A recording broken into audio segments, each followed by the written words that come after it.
I knew that the first time I came to this church that this was the place for me. I was searching for a church.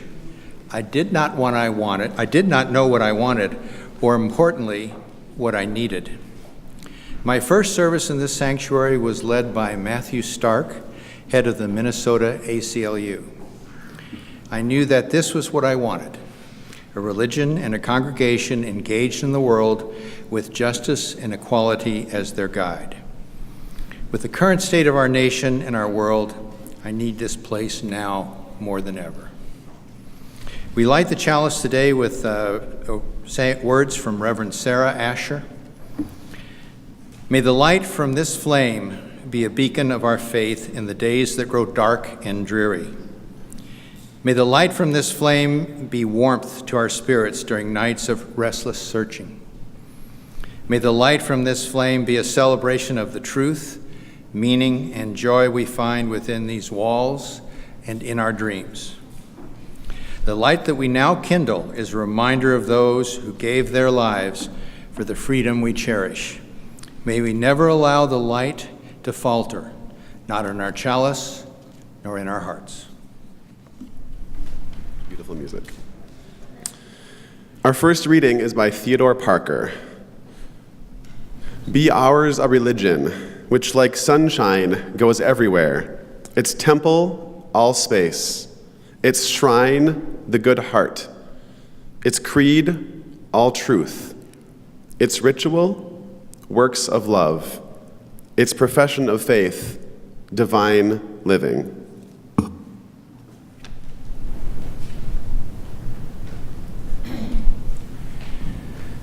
Our second reading is The Low Road by Marge Piercy. What can they do to you? Whatever they want. They can set you up. They can bust you. They can break your fingers. They can burn your brain with electricity, blur you with drugs till you can't walk, can't remember. They can take your child, wall up your lover. They can do anything, and you can't blame them for doing it. How can you stop them? Alone, you can't fight. You can refuse. You can take what revenge you can, but they roll over you. But two people fighting back to back can cut through a mob.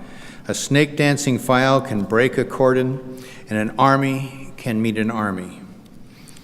Two people can keep each other sane, can give support, conviction, love, massage, hope, sex. Three people are a delegation, a committee, a wedge. With four, you can play bridge and start an organization. With six, you can rent a whole house, eat pie for dinner with no seconds, and hold a fundraising party. A dozen make a demonstration. 100 fill a hall. 1,000 have solidarity and your own newsletter. 10,000 power and your own paper. 100,000 your own media. 10 million your own country. It goes on one at a time. It starts when you care to act. It starts when you do it again after they say no. It starts when we say we and know who you mean. And each day you mean one more.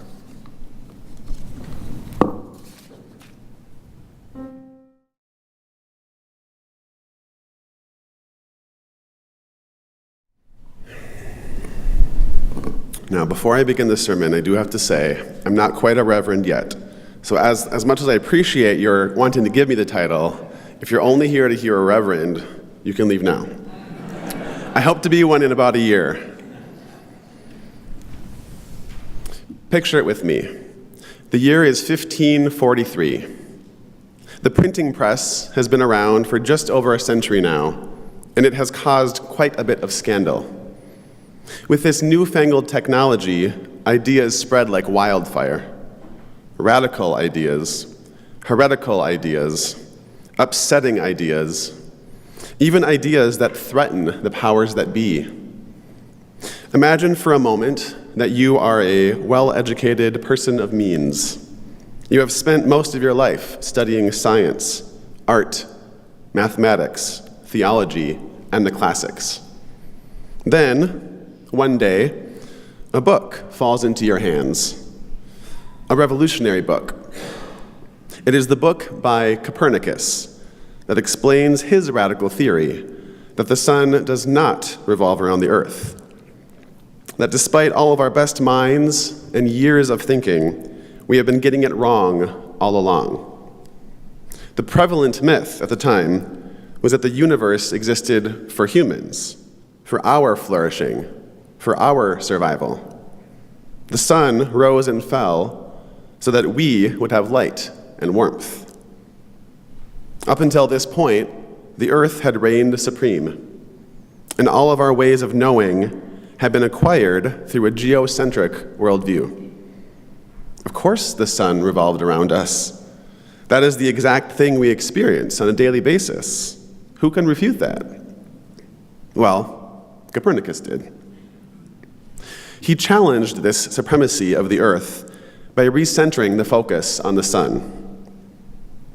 With the arrival of this heliocentric lens, the way that we understand astronomy and science changed forever.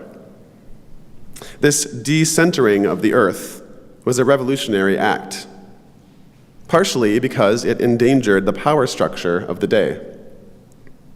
It must have been devastating, both for the peasant and for the emperor, to be told that one was not the center of the universe, that one was astronomically less important than one had previously thought. And I bet that some people got very defensive. One religious reformer actually accused Copernicus of putting in motion the static earth and stopping the dynamic, ever-revolving sun, saying, "Wise rulers should have curbed such light-mindedness." I find it ironic that he attacks the sun-centered worldview of Copernicus as light-minded, when Copernicus's whole point is that we should be more light-minded, as in more centered on the sun, whence comes our light. But I wouldn't want us to miss the gravity of his statement. He is suggesting that a wise ruler should squash this idea. And we know how ideas at this time were squashed. Books were collected and burned, often along with the author. We see in this very quote how threatening it is and how threatened rulers often feel when the center shifts, when they are less in control. What does it mean when new centers emerge, when new truths come to light? How do we summon up the courage and humility to live in the glaring and sometimes harsh light of these new truths? In my study of Unitarian Universalism, I have often been left in awe at our ability to encounter and accept revolutionary ideas. And yet, I have also been consistently surprised by the history of our own self-centeredness. UU theologian Paul Razor summarizes it best when he says, "Liberals want to create a strong and inclusive community, but we often want to do it without giving up anything, without letting down the barriers we erect around ourselves in the name of individual autonomy." I understand this tension. Individual autonomy is so important. Our free and responsible search for truth and meaning depends on it. But sometimes our own philosophical or theological certainties get in our own way. Sometimes they act as barriers separating us from each other. And when we put up too many of these barriers, we begin to realize that we are no longer in a circle of embrace, but rather we are in a box, hemmed in on all four sides. Sometimes we realize that we are in an echo chamber. But one of the ways to lower a barrier is to encounter truly and listen deeply to a person whose ideas are different from our own, whose experiences are different. What happens, for instance, when a humanist-leaning congregation begins to encounter new types of humanists who aren't as opposed to religious expression? I recently went to a humanism conference where there was a panel of distinguished and diverse humanist thinkers. There were many common threads of thought woven throughout, but the primary one, interwoven throughout the whole weekend, was the call to expand our understanding of humanism. The speakers and panelists called us to lower the barriers present within humanism that are casting shadows on some of the less explored nooks of humanist thought. They called us to shine a light on the complexity and diversity of the voices within humanism. Humanism today cannot afford to be monolithic or inflexible. But these shade-causing barriers demand a little more attention and a quick primer in millennial lingo. You see, the phrase "to throw shade" is lingo meaning to judge harshly or criticize with a stinging bite and a caustic wit. It is sometimes represented in picture form as a person giving side-eye. The core image of light and shadows still exists because if you are throwing shade, you are turning your back on the shade recipient. You are refusing to shine your light and love on them, even maybe blocking or eclipsing the light from some greater sun. You are withholding from them understanding and compassion. Don't get me wrong, there are light-hearted forms of shade throwing, but there are also devastating occurrences of walls being built, barriers being erected, and separations being created and sustained that absolutely break our hearts. Let's start with a context that I know best, having lived there for half of my life, the Twin Cities. It wasn't until I got involved in the Black Lives Matter movement that I understood the depth and depravity of the mistake that was made when Interstate 94 was constructed. The city planners of St. Paul had a few different options about where to place this new freeway system, but the route that they chose in 1956 cut right down the middle of a black community called the Rondo neighborhood, where over 80% of the city's African-American population lived. It was an up-and-coming neighborhood with black businesses, black homeowners, and the burgeoning centralization of economic power for a community hitherto marginalized. The freeway became a physical barrier, separating neighbors and tearing the neighborhood apart. More than 600 black families lost their homes. In the meantime, 4 miles up the road, west of St. Paul, in Minneapolis, the city planners there built a tunnel to run Interstate 94 underneath an affluent and historic white neighborhood. Isn't it interesting when we study and pay attention to which neighborhoods get displaced or devalued, and which neighborhoods remain intact, with city planners going out of their way, or even under the way, lest they disturb the peace? In my past year, I was interned down in Kansas City, and one of my first assignments was to read an excerpt from the book by Tanner Colby called "Some of My Best Friends Are Black."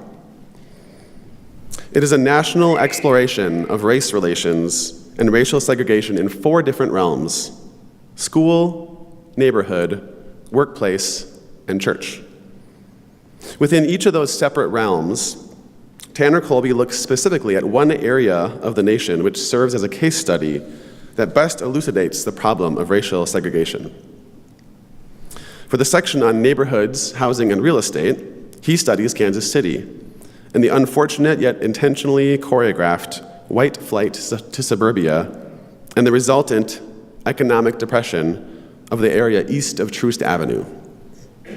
For those of you who do not know Kansas City, Troost Avenue is the north-south road that serves, in essence, as a line of racial segregation, even now in 2018.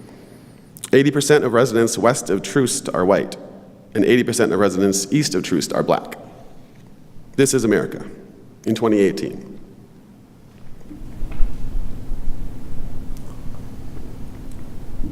In his book, Tanner Colby highlights the racial contracts that prohibited white families from selling their homes to black families.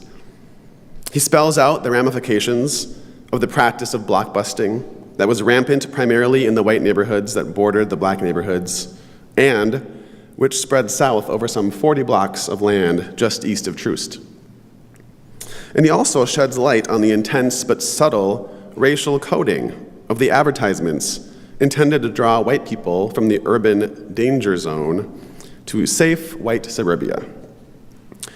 Studying this history was riveting and challenging at the same time, especially when we consider that Kansas City was not the only city with racial contracts and racially coded propaganda. If anything, racialized city planning was the rule more than the exception. What makes it even more heart-wrenching is knowing that these racist real estate laws and practices have present-day ramifications, and not just in Kansas City, but in cities across the nation.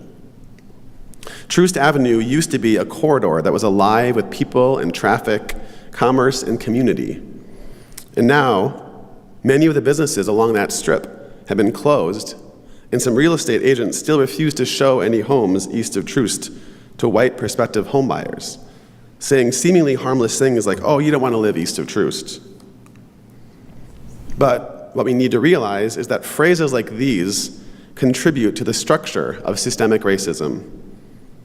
Unless we act boldly to dismantle the old prejudice, we will perpetuate the lie that someone else started many years ago, which has caused a long and painful north to south scar on Kansas City, an embodied representation of structural racism, much like the scar of Interstate 94 in St. Paul.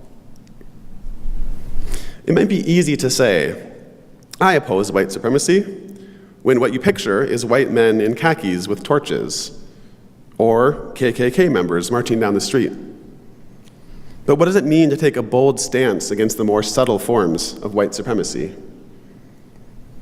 White supremacy might look like a kind of thinking that centers white people and their needs over and against the needs of others. Or it might look like allowing a freeway to disrupt a black neighborhood while pushing it underground to avoid disrupting a white one. White supremacy might look like a city essentially trapping people of color into a specific neighborhood while intentionally depressing that neighborhood's property values, thereby stealing wealth and limiting economic upward mobility.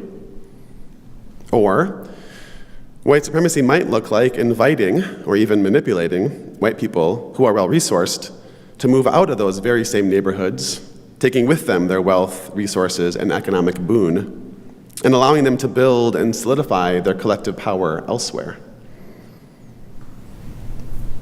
This is the real grist, the matters that need to be looked at with a naked eye. When sociologists and social critical theorists talk about racism, systemic racism, and structural racism, this is what they mean. And this is the racism that I feel called as a white person to help dismantle. Just as it took a lot of work and energy to dismantle earth supremacy, it will take a lot of work to dismantle white supremacy and to decenter whiteness. In the meantime, there are people who have been historically on the margins, who are consolidating their power, who are using their voices and continuing to claim their place in this country in Unitarian Universalism and in our neighborhoods, schools, workplaces, and churches. Are you listening to those voices?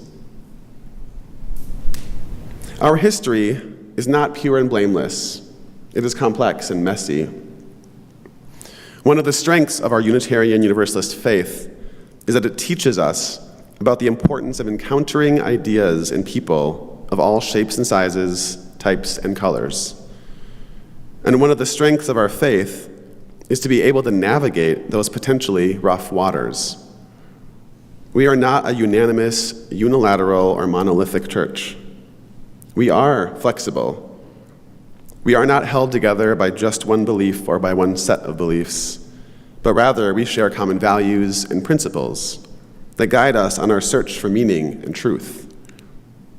And that search for truth leads us to honestly confront our history while looking imaginatively toward the future, holding tradition in tension with innovation. They are both important, and they are not mutually exclusive. However, what I want to warn us against is a celebration of our tradition that neglects its fullness and complexity, a version of our history that fails to explore our shortcomings, faults, and transgressions. Much like the people in Copernicus's time, who had to dig deep for humility that would allow them to understand that our knowledge was imperfect and limited, let us be a people who welcome mind-expanding, tradition-breaking knowledge. Let us not deny the reality of our history, jaded though it is, but embrace it in all of its complexity, finding ways to grow and learn from it. Let us not live in the shadows, but let us step into the bold and even harsh light of truth. Let us say we and know who we mean, and each day let us mean one more. Make it so, and amen. As we explore and see more of our center and our margins, my prayer today is that we say we, and we know who we mean, and every day we mean one more. Go in peace.